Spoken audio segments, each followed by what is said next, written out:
30 বছর তো পার হয়ে গেল, এবার একটা বিয়ে টিয়ে তো করতে হবে।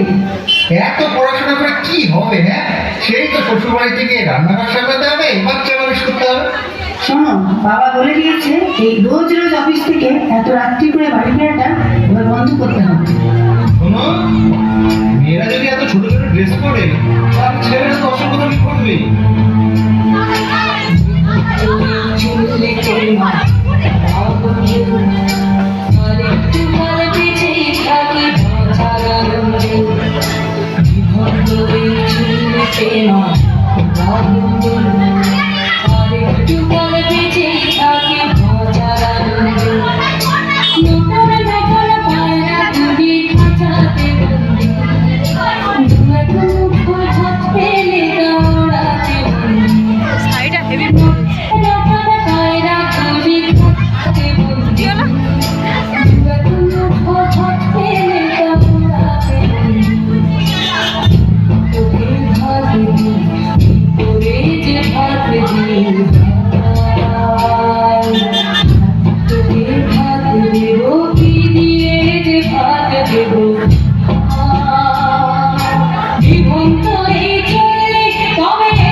আমার সমস্ত মিথ্যে পোশাক ছুঁড়ে ফেলে দিয়ে আমি হয়ে উঠবো সেই অসামান্য খোলা চোখ, বুঝে মতো থাকে আমার খোলাপি, দু চোখে জ্বলবে ভীষণ আগুন, কপাল ফিরতে বেরোবে ভয়ঙ্কর তেজরশ্মি, হাতে ঝলসে উঠবে সেই খর্গ, দু পায়ের উপরে বেজে উঠবে আনন্দ কবি, ভীষণ শক্ত হাসিতে ভরে উঠবে আকাশ, দেবতারাও আনন্দে স্তব্ধ হয়ে বলতে থাকবে